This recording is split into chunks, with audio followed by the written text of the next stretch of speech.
You're listening to the Luca's Italy podcast, with food, culture and history from the land of Prosecco and Puccini. I'm Luca Marchiori, and this week I'll be talking about how a Milanese Christmas bread took over Italy and the world. It probably hasn't escaped your notice that we're only a few days away from Christmas. And so today we're going to be talking about what's probably the archetypal Italian Christmas cake, the panettone. Almost every Italian will eat panettone at some point over the festive season, but it's also something that you find abroad. It's a very popular Christmas export for Italy, and most panettones go either to the USA, to the UK, to France and Germany, but there are many other countries that enjoy this Italian festive treat. Now, if you don't know what a panettone is, let me just tell you, it's quite a light brioche-style cake, and inside you find sultanas and also candied peel. And it has a very distinctive shape. It's quite tall, and it comes wrapped in a paper case, which is used for cooking, and you have to sort of peel it off before you eat it. The panettone is considered to be a typical product of the city of Milan in the north of Italy. And like every traditional Italian cake or recipe, it's got some origin myths attached to it. And in the case of panettone, there's actually more than one. The first is the story of a medieval falconer called Ulivo degli Atellani. Ulivo is a great first name because it means olive tree. And he lived in medieval Milan, and he fell in love with a baker's daughter. And so in order to get close to the baker's daughter, he convinced the baker to give him an apprenticeship.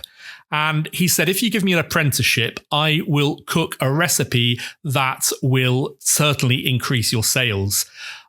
So he is supposed to have then invented the panettone, and sales, as predicted, went through the roof. And at the end, Ulivo was married to the baker's daughter. So all's well that ends well there. There's a second story which takes place at the court of Ludovico il Moro, who was the Duke of Milan in the late 15th century, 1480 to 1494. And apparently the cook once at Christmas burnt the Christmas dessert, and there was panic in the kitchen. And suddenly a small apprentice cook, whose name was Antonio, said, well, I made a cake this morning from the leftovers that I found in the larder. We could serve that. The cook thought, well, there's nothing else we can do. So he took this cake up and served it to the Duke. And it was incredibly popular. The Duke loved it.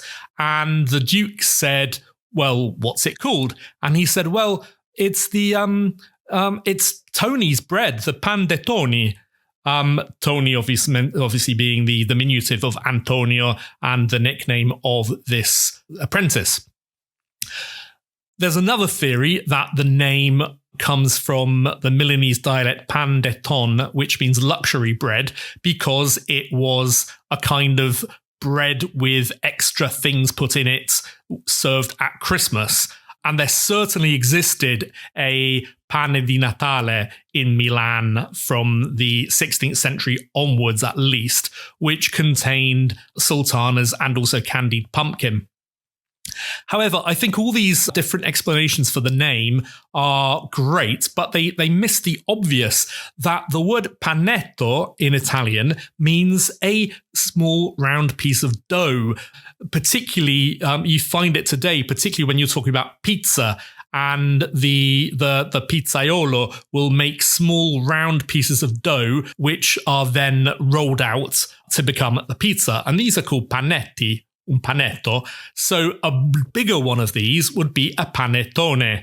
And certainly if you look at some of the pictures of panettones being made, at first you get this big round lump of dough, which I think is obviously the panettone, and that's where the name comes from. By the mid to late 19th century, the Panettone di Milano was quite a well-known speciality in Italy. It was known in other parts of Italy as well. And in 1891, when Pellegrino Artusi wrote his famous cookbook, which is the first pan-Italian cookbook, I'm sure we'll be hearing about that a lot more on this podcast as episodes go on. He has a recipe that he calls Panettone Marietta. Marietta was his cook and the woman who tested out most of the recipes that he included in the cookbook. And he includes a recipe which he names for her because he got the recipe from her. And at the end of the recipe, he says it's migliore assai del panettone di Milano che si trova in commercio e richiede poco impazzamento, which means that it's much better than the panettone di Milano that you find in the shops, and it's a lot less hassle. This recipe is a really good example of what panettone were like at the time. And the recipe includes all the familiar things from today. So it's got candied peel, eggs, lots of butter, sugar, and sultanas. But for the yeast, it has cream of tartar and bicarbonate of soda, which are in industrial products, industrial forms of yeast. And I actually made this recipe a couple of times, and it's very nice. It's very tasty. It has a similar taste to a modern panettone, but it's very dense. It's more like a fruit cake than the light and fluffy panettone that we all know and love today. So when did the panettone change into the light and fluffy, tall panettone that we know and love today? Well, it all started in 1919 when a young man called Angelo Motta opened a patisserie in the centre of Milan. And at Christmas, he wanted to compete with the other patisseries that were already producing panettone, but he decided that he wanted to make his panettone different. He wanted his panettone to be lighter, to be fluffier, to be more luxurious. And so he set about creating a new recipe for the panettone. The first thing he did was to replace the industrial yeast that the others were using, like in the recipe from Artusi, and he wanted to use natural yeast. So we say lievito madre, mother yeast in Italian, similar but a little bit different to sourdough starter. And he increased the amount of butter, eggs, sugar, and candied peel. Now, the addition or the use of this natural yeast meant that the bread or the panettone needed a lot longer to rise. And in fact, he develops a recipe in which there were 40 hours of preparation and rising needed before you could cook the panettone. But the result was that it went from being a low cake to a high cake. In fact, this is where he had to invent the paper case to stop the panettone collapsing in the oven. And it went from being quite dense to being very soft and fluffy. So it's really Angelo Motta who created the panettone that we all love today. And in fact, Motta is now a big company making panettone, and really their recipe hasn't really changed since the early 1920s, which is when Angelo decided that he'd got the recipe right. Motta's panettone was so popular that in 1923, only 4 years later, he opened a factory to keep up with demand, and other people as well, such as the Fratelli Alemagna, started to produce similar panettones. And it's interesting that in 1935, there's an Italian newsreel which films in the Motta factory, and you can see it's become quite a large-scale industrial operation to make these panettone. And the voiceover says that the panettone è diventato per merito di questa grande industria il dolce tipico nazionale, that thanks to this big industry, the panettone has become the Italian or the typical Italian dessert. Another newsreel from 1938, also filmed in the Motta Panettone factory, shows packing crates going all over the world, going to the United States, going to the United Kingdom, going to other countries.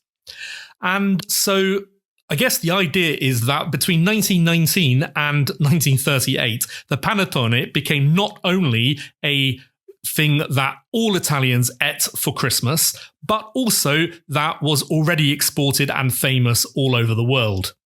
The panettone obviously fit in with the narrative and with the policies that the Italian government were trying to espouse. For example, they wanted Italy to become more unified under the government. Italy had only been a unified country since 1860, so we're talking about 50, 60 years. And at that point, as today, there were many regional differences that persisted and people didn't really feel part of a united country. And the government in the 1920s wanted all Italians to feel that they were part of one country. And they wanted that country to become a world leader, a country that acts as an example to other countries, particularly in the world of economics and technology. So this idea that you could create hundreds and thousands of these panettone in great factories, again, fitted in very well with the government narrative. But the government also wanted to revive the glories of the past. And so the idea of tradition, that this was a traditional recipe from Milan, also fit in with the aspirations of the times. Now, Motta in the 1920s and 30s had sold his panettone in hat boxes, which by the 1950s had morphed into a kind of truncated pyramid shape box. And in the 1950s, after the Second World War, panettones really became a gift to give at Christmas. So basically the packaging, the boxes became quite colourful and with lots of sort of Christmas designs on them.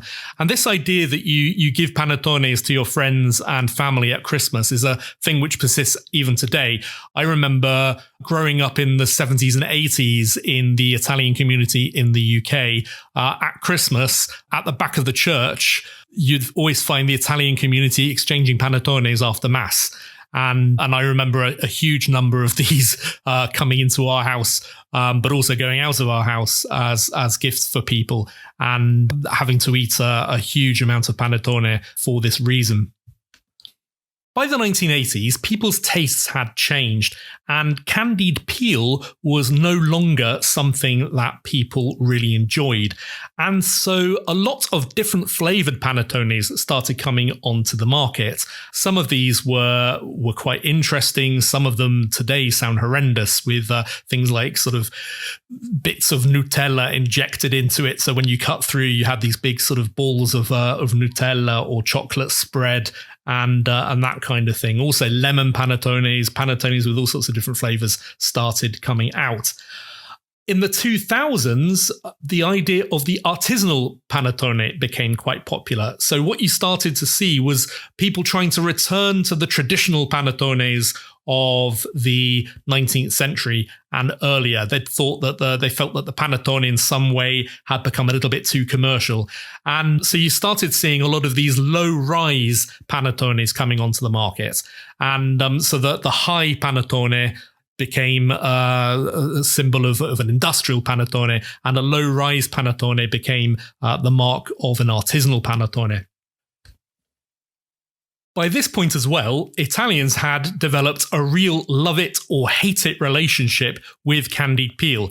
And in fact, people, even today, often call themselves candied peel people or non-candied peel people when it comes to eating panettone. And in fact, in 2017, Motta, who now call their panettones Motta l'Originale, the original panettone, had a funny advertising campaign on television in which they basically likened people who feel rejected at Christmas. It basically likened them to the bits of candied peel that people were picking out of the panettone and leaving on the plate. Since 2007, the phrase panettone tradizionale della tradizione milanese Traditional panettone from the Milanese tradition has been a trademark, and there's an official recipe with requirements that you have to meet before you can call your panettone in this way. In the last couple of years, the panettone has become really fashionable again, both in Italy and outside. And in fact, every great chef presents their own take on the panettone every year at Christmas. There's even a TV program in the last couple of years in which top chefs come and make panettone-based recipes. People have also started trying to make their own panettone at home, which is really difficult because if you remember, they take about 40 hours to prepare before you can actually get round to baking them. There are many recipes available online. One of my favorites is from my friend and fellow food blogger, Cristina Conte, who, like me, has both British and Italian ancestry. She has a great recipe for panettone, which works really, really well. And you make the dough in a bread maker and then finish cooking it in the oven. If you'd like to try this recipe, her website address is cristinascucina.com. So what will I be eating this year? Well, I've already chosen my main panettone, but I'm sure I'll get given lots of others by other people. And I've gone for one of the modern ones with the addition of Amarena cherries instead of the candied peel. I had this panettone last year and I absolutely adored it. And I've been thinking about nothing else for 12 months. So, thank you very much for listening to this podcast. There'll be another one next week, so if you don't want to miss it, subscribe using your usual podcast provider. It only remains for me to say Buon Natale, Merry Christmas to all of you, and I'll see you again between Christmas and the New Year. I'll leave you with a rendition of Tu scendi dalle stelle, which is the most popular Italian Christmas carol.